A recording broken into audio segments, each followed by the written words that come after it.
Hi hello ನಮಸ್ಕಾರ ಗರನಾಡು. ಹೊಸ movie, ಹೊಸ ಕಾನ್ಸೆಪ್ಟ್, ಹೊಸ ರಿವ್ಯೂನೊಂದಿಗೆ ಮತ್ತೆ ನಿಮ್ಮ ಮುಂದೆ ಬರ್ತಾ ಇದ್ದೀನಿ. ಇವತ್ತು ಸೆಪ್ಟೆಂಬರ್ 5. ಬಹಳಷ್ಟು ಮೂವಿ ರಿಲೀಸ್ ಆಗ್ತಾ ಇದೆ, ಒಂದೆರಡಲ್ಲ. ನನಗೂ ಕೂಡ ಕನ್ಫ್ಯೂಷನ್ ಇತ್ತು, ಯಾವ್ದು ಮೂವಿ ನೋಡ್ಬೇಕು, ಯಾವ್ದು ಮೂವಿ ಬಿಡ್ಬೇಕು ಅಂತ. ಈ ಒಂದು ಕನ್ಫ್ಯೂಷನ್ ಅಲ್ಲಿ ಇರುವಾಗ ನನಗೆ ಸಿಕ್ಕಿದ ಒಂದು ಮೂವಿ ಯಾವ್ದಂದ್ರೆ ಕನ್ನಡದ್ದು 7 ಮಲೆ. ಯಾವುದೇ ರೀತಿ ಎಕ್ಸ್ಪೆಕ್ಟೇಷನ್ ಇರ್ಲಿಲ್ಲ, ನನ್ಗೆ ಗೊತ್ತಿರ್ಲಿಲ್ಲ ಈ ಮೂವಿ ಬಗ್ಗೆ ಜಾಸ್ತಿ. ಟ್ರೈಲರ್ ಅಷ್ಟೇ ನೋಡಿದ್ದೆ, ಟ್ರೈಲರ್ ಮಾತ್ರ ಒಳ್ಳೇದಾಗಿ ಮಾಡಿದ್ರು.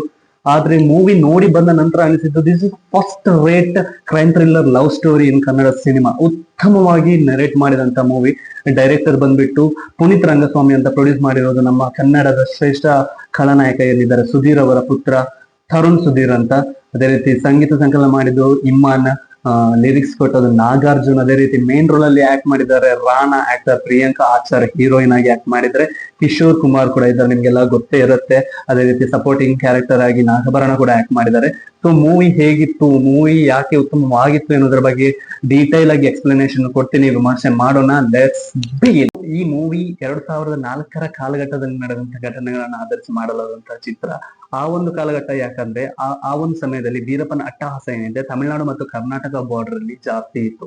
ಅದೇ ಒಂದು ಸಮಯದಲ್ಲಿ ಇಲ್ಲಿ ನಡೆದಂತ ಬೇರೆ ಲವ್ ಸ್ಟೋರಿಯ ಬಗೆಗೆ ಫೋಕಸ್ ಮಾಡಿಕೊಂಡು ಮಾಡಿರುವಂತ ಮೂವಿ ಇದು 7 ಮಲೆ. So this movie based on real stories ಅಂತ ಹೇಳ್ತಾರೆ. ಈ ಲವ್ ಸ್ಟೋರಿ ಏನಿದೆ ಎಷ್ಟು ಸತ್ಯನೂ ಸುಳ್ಳು ಅಂತ ಗೊತ್ತಿಲ್ಲ, ಆದ್ರೆ ಒಂದು ಮೂವಿ ಆಗ್ಬೇಕಂದ್ರೆ ಉಪ್ಪು ಹುಳಿ ಖಾರ ಅಂತೂ ಸೇರಿಸಲೇಬೇಕು. ಮೇ ಬಿ ಸೀನ್ಸ್ ಎಲ್ಲ ಸ್ವಲ್ಪ ಫಿಕ್ಷನಲ್ ಆಗಿರಲೂಬಹುದು. ಈ ಮೂವಿಯ ಜಾನರ್ ಮತ್ತು ಸೆಟ್ಟಿಂಗ್ ನೋಡೋದಾದ್ರೆ ಇದೊಂಥರ crime thriller love story. Plot ಬಗ್ಗೆ ನೋಡೋದಾದ್ರೆ, ತಾನು ಪ್ರೀತಿಸಿದ ಹುಡುಗನಿಗೋಸ್ಕರ ತಮಿಳುನಾಡುವಿನಿಂದ ತನ್ನ ಮನೆಯವರನ್ನೆಲ್ಲ ಬಿಟ್ಟು ಒಬ್ಳು ಹುಡುಗಿ ಬಾರ್ಡರ್ ಪಾಸ್ ಮಾಡ್ಕೊಂಡು ಕರ್ನಾಟಕಕ್ಕೆ ಬಂದಿರ್ತಾಳೆ. ಅವಳು ಆ ಜರ್ನಿಯಲ್ಲಿ ಫೇಸ್ ಮಾಡುವಂತ ಸ್ಟ್ರಗಲ್ಸ್, ಅದೇ ರೀತಿ ಆ ಹುಡುಗ ಇವಳನ್ನ ಪಡೀಲಿಕ್ಕೋಸ್ಕರ ಮಾಡುವಂತ ಕಸರತ್ತುಗಳು, ಅದನ್ನೆಲ್ಲ ಮೂವಿಯಲ್ಲಿ ಡೀಟೇಲಿಂಗ್ ಆಗಿ ತೋರಿಸ್ತಾರೆ. ಅವರು ಈ ಮೂವಿಯಲ್ಲಿ ಕೊನೆಗೆ ಒಂದಾಗ್ತಾರೋ ಇಲ್ವೋ ಅನ್ನೋದೇ ಮೂವಿಯದ್ದು ಮೇನ್ ಕಾನ್ಸೆಪ್ಟ್. ಅದನ್ನೆಲ್ಲ ಗೊತ್ತಾಗ್ಬೇಕಾದ್ರೆ ನೀವು ಮೂವಿ ನೋಡ್ಲೇಬೇಕು. ಮೂವಿ ಸ್ಟಾರ್ಟ್ ಆಗೋದು ಅಕ್ಟೋಬರ್ 18, 2004 ಅಂತ ಡೇಟ್ ಕ್ಯಾಪ್ಷನ್ ಕೊಟ್ಟು. ಬಹುಶಃ ನಿಮ್ಗೆ ಗೊತ್ತಿರ್ಲಿಕ್ಕಿಲ್ಲ, ವೀರಪ್ಪನ ಹತ್ಯೆಯಾದ ಡೇಟ್ ಕೂಡ ಸೇಮ್ ಅಕ್ಟೋಬರ್ 18, 2004. ಸೊ ಅದೇ ದಿನ ನಡೆಯುವಂತ ಕಥೆಗಳನ್ನ ಆಧರಿಸಿ ಈ ಮೂವಿಯಲ್ಲಿ ಎಳೆಯಾಗಿ ಬಿಚ್ಚಿಕೊಟ್ಟಿದ್ದಾರೆ. ಸೊ ಈ ಮೂವಿ ಕೊನೆ ತನಕ ಎಂಗೇಜ್ ಆಗಿದೆಯೋ ಇಲ್ವೋ ಅಂತ ಕೇಳಿದ್ರೆ, ಎಸ್, ಮೂವಿ ಎಂಗೇಜ್ ಆಗಿದೆ. ಯಾಕಂದ್ರೆ ಒಂದು ಕಡೆ ಸ್ಟೋರಿ, ಲವ್ ಸ್ಟೋರಿ ಕಾನ್ಸೆಪ್ಟ್ ಅನ್ನ ತೋರಿಸಿದ್ರೆ, ಇನ್ನೊಂದು ಕಡೆ ವೀರಪ್ಪನ ಹೊಡೆಯುವಂತ ಎಲ್ಲ ಕಾನ್ಸೆಪ್ಟ್ಗಳು ನಡೀತಾ ಇರುತ್ತೆ. ಈ ಒಂದು 2 ಸೀಕ್ವೆನ್ಸ್ ಗಳನ್ನ ಒಳ್ಳೆ ರೀತಿಯಲ್ಲಿ ಮರ್ಜ್ ಮಾಡಿ, ಒಳ್ಳೆ ರೀತಿಯಲ್ಲಿ ಬ್ಲೆಂಡ್ ಮಾಡಿ ಸ್ಕ್ರೀನ್ ಮೇಲೆ ಪ್ರೆಸೆನ್ಸ್ ಮಾಡಿದ್ದಾರೆ. ಹಾಗಾಗಿ ಸ್ಟೋರಿ ಎಂಗೇಜ್ ಆಗಿದೆ. ಫಸ್ಟ್ ಹಾಫ್ ತನಕ ಡಿಸೆಂಟ್ ಆಗಿ ಹೋಗುತ್ತೆ. ಅದರ ನಂತರ ಕ್ರೈಮ್ ಸಿನರಿಯೋಸ್ ಎಲ್ಲ ಬಂದ್ಮೇಲೆ ಇನ್ವೆಸ್ಟಿಗೇಷನ್ ಅದರ ಮೇಲೆ ಸೆಕೆಂಡ್ ಹಾಫ್ ಹೋಗುತ್ತೆ. ಕ್ಲೈಮ್ಯಾಕ್ಸ್ ಅಂತೂ ಅದ್ಭುತವಾಗಿ ಮಾಡಿದ್ದಾರೆ. ಯಾರು ನಮ್ಮ Puneeth Rangaswamy really smooth work. Entire team hats off ಹೇಳ್ತೀನಿ, ಉತ್ತಮವಾಗಿ ಮೂವಿ ತಕೊಂಡು ಹೋಗಿದ್ದಾರೆ. ಕ್ಲೈಮ್ಯಾಕ್ಸ್ ನಲ್ಲಿ ಆ ಒಂದು ಫೀಲ್ ಏನಿದೆ, ಕ್ಲೈಮ್ಯಾಕ್ಸ್ ಅನ್ನು ತೋರಿಸಿದಂತ ರೀತಿ, ಕ್ಲೈಮ್ಯಾಕ್ಸ್ ನಲ್ಲಿ ಆ ಒಂದು ಕಾನ್ಸೆಪ್ಟ್ ಏನಿದೆ, ಒಂಥರ ಬ್ಯೂಟಿಫುಲ್. ಸೊ ಆಕ್ಟಿಂಗ್ ಬಗ್ಗೆ ಫೋಕಸ್ ಮಾಡೋದಾದ್ರೆ, ಮೇನ್ ರೋಲ್ ಅಲ್ಲಿ ರಾಣಾ ಹೀರೋ ಆಗಿ ಒಂದು ಉತ್ತಮವಾದಂತ ನಟನೆ ಮಾಡಿದ್ದಾರೆ. ಈ ಒಂದು ಮೂವಿಗೆ ಬೇಕಾದಂತಹ ಎಲ್ಲಾ ಕ್ವಾಲಿಟೀಸ್ ಅನ್ನ ಪ್ರೆಸೆಂಟ್ ಮಾಡಿದ್ದಾರೆ. ಅದೇ ರೀತಿ ಪ್ರಿಯಾಂಕಾ ಆಚಾರ್ ಆಗಿರ್ಬೋದು, ಅದ್ಭುತವಾದಂತ ನಟನೆ ಅವರದ್ದು ಕೂಡ. ಮತ್ತೆ ನಮ್ಮ ಕಿಶೋರ್ ಕುಮಾರ್ ಅವರದಂತೂ ಹೇಳೋದೇ ಬೇಡ. His perfect fit for every police roll.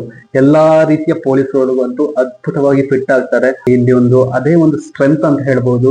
ಇಲ್ಲಿ ಆ ಒಂದು ಹೀರೋನ ಆಕ್ಟಿಂಗ್ ಆಗಿರ್ಬೋದು, ಕಿಶೋರ್ ಅವರದ ಆಕ್ಟಿಂಗ್ ಆಗಿರ್ಬೋದು, ಉತ್ತಮವಾಗಿ ಬಂದಿದೆ. ಟೆಕ್ನಿಕಲ್ ಆಸ್ಪೆಕ್ಟ್ಸ್ ಬಗ್ಗೆ ಫೋಕಸ್ ಮಾಡೋದಾದ್ರೆ, ಸಿನಿಮಾಟೋಗ್ರಫಿ ಈ ಮೂವಿಗೆ ಎಷ್ಟು ಬೇಕು ಅಷ್ಟರ ಮಟ್ಟಿಗೆ ಉತ್ತಮವಾಗಿ ಮಾಡಿದ್ದಾರೆ. ವಿಜುವಲ್ಸ್ ಎಲ್ಲ ಓಕೆ ಇದೆ, ಜಾಸ್ತಿ ಹೇಳಿಕ್ಕೆ ಹೋಗಲ್ಲ. ಅದೇ ರೀತಿ CG ಆಗಿರ್ಬೋದು, VFX ಆಗಿರ್ಬೋದು, SFX ಆಗಿರ್ಬೋದು ಅಷ್ಟೇ ಯೂಸ್ ಮಾಡಿಲ್ಲ. ಸೌಂಡ್ ಟೀಮ್ ಮಾತ್ರ ತುಂಬಾ ಒಳ್ಳೆ ರೀತಿಯಲ್ಲಿ ವರ್ಕ್ ಮಾಡಿದ್ದಾರೆ. Imam sound director done a great job here. ನನ್ನ ಪ್ರಕಾರ ಇಲ್ಲೊಂದು 7 ಮಲೆ 10 ಮಲೆ ಅಂತ ಒಂದು ಸಾಂಗ್ ಇದೆ. ನನ್ನ ಪ್ರಕಾರ ಅದು ಇನ್ನೊಂದು ಕೆಲವೇ ದಿನಗಳಲ್ಲಿ ನಿಮ್ಮ ರೀಲ್ಗಳಲ್ಲಿ ಬರ್ಬೋದು, ರಾರಾಜಿಸಬಹುದು ಅಂತ ಅನ್ಕೊಳ್ತೀನಿ. So Puneeth Rangaswamy, thank you so much for this movie. You done a really great job. Direction ಮಾತ್ರ ಸೂಪರ್ ಆಗಿದೆ. ಒಂದು ಮೂವಿಯನ್ನ ಎಂಗೇಜ್ ಮಾಡಿದಂತ ರೀತಿ ಆಗಿರ್ಬೋದು, ಆ ಕ್ಲೈಮ್ಯಾಕ್ಸ್ ಅಲ್ಲಿ ಲವ್ ಮತ್ತೆ ಇಮೋಷನ್ಸ್ ಅನ್ನ ಕನೆಕ್ಟ್ ಮಾಡಿ ಕೊಟ್ಟಂತ ಫೀಲ್ ಆಗಿರ್ಬೋದು, ಎಲ್ಲವೂ ಉತ್ತಮವಾಗಿತ್ತು. ಮೂವಿಯದು ಸ್ಟ್ರೆಂತ್ ಹೇಳೋದಾದ್ರೆ, ಮೂವಿಯದು ಡೈರೆಕ್ಷನ್ ಆಗಿರ್ಬೋದು, ಆ ಒಂದು ಹಳೆ ಸ್ಟೋರಿಯನ್ನ ಇಟ್ಟುಕೊಂಡು ಆ ಸ್ಟೋರಿಯನ್ನ ಸ್ಕ್ರೀನ್ ಅಲ್ಲಿ ಪ್ರೆಸೆಂಟ್ ಮಾಡಿದ ವೇ ಆಗಿರ್ಬೋದು, ಆಕ್ಟರ್ಸ್ ಗಳ ಆಕ್ಟಿಂಗ್ ಆಗಿರ್ಬೋದು, ಟೆಕ್ನಿಕಲ್ ಟೀಮ್ ವರ್ಕ್ ಆಗಿರ್ಬೋದು, ಎಲ್ಲವೂ ಕೂಡ ಅದ್ಭುತವಾಗಿ ಇತ್ತು. ಬಹುಶಃ ಈ ಒಂದು 7 ಮಲೆ ಟೀಮ್ಗೆ ನನ್ನ ಹಾರೈಕೆಗಳನ್ನು ಸಲ್ಲಿಸ್ತೀನಿ. ಪುನೀತ್ ರಂಗಸ್ವಾಮಿ ಇನ್ನಷ್ಟು ಮೂವಿಗಳನ್ನ ಕನ್ನಡ ಇಂಡಸ್ಟ್ರಿಗೆ ಕೊಡ್ಲಿ ಅಂತ ನಾನು ಹಾರೈಸ್ತೀನಿ. ಸೊ ಇಷ್ಟೆಲ್ಲ ಪಾಯಿಂಟ್ಸನ್ನು ಹೇಳಿ ಮೂವಿ ಬಗ್ಗೆ ಫೈನಲ್ ಕನ್ಕ್ಲೂಷನ್ ಕೊಡೋದಿದ್ರೆ ಮೂವಿ ತುಂಬ ಚೆನ್ನಾಗಿದೆ. ಈ ವೀಕೆಂಡಲ್ಲಿ ಏನಾದರೂ ಪ್ಲ್ಯಾನ್ ಮಾಡೋದಿದ್ರೆ ಮಾಡ್ಕೊಳ್ಳಿ. ಸೆಕೆಂಡ್ ಥಾಟೇ ಬೇಡ, ಯಾಕೆಂದರೆ ಮೂವಿ ಡಿಸಪಾಯಿಂಟ್ಮೆಂಟ್ ಅಂತೂ ಮಾಡಲ್ಲ ಅಂದ್ಕೊಳ್ತೀನಿ.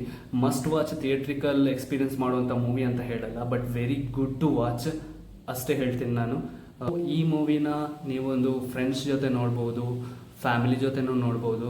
ಪಾರ್ಟ್ನರ್ ಜೊತೆ ನೋಡಿದ್ರಂತೂ ಮತ್ತೂ ಒಳ್ಳೆಯದು, ಯಾಕೆಂದರೆ ಪಾರ್ಟ್ನರ್ ಜೊತೆ ನೋಡಿದರೆ ಮತ್ತಷ್ಟು ಫೀಲ್ ಕೊಡುತ್ತೆ ಈ ಮೂವಿ ಅಂತ ಹೇಳ್ತೀನಿ ನಾನು. So hats off entire team. Final ಆಗಿ ಹೇಳೋದಿಷ್ಟೇ, this type of quality movies needed for Kannada industry. This is what we expect from Kannada industry. Please do watch. ಅದೇ ರೀತಿ ನನ್ನ ಚಾನಲ್ ಇನ್ನೂ ಕೂಡ ಸಬ್ಸ್ಕ್ರೈಬ್ ಮಾಡಿಲ್ಲ ಅಂದರೆ ಮಾಡ್ಕೊಳ್ಳಿ. ವಿಡಿಯೋ ಇಷ್ಟ ಆದರೆ ಲೈಕ್ ಮಾಡಿ, ಸಬ್ಸ್ಕ್ರೈಬ್ ಮಾಡಿ, ಶೇರ್ ಮಾಡಿ ಅಂತ ಹೇಳ್ತಾ bye bye Kannada. Thank you so much.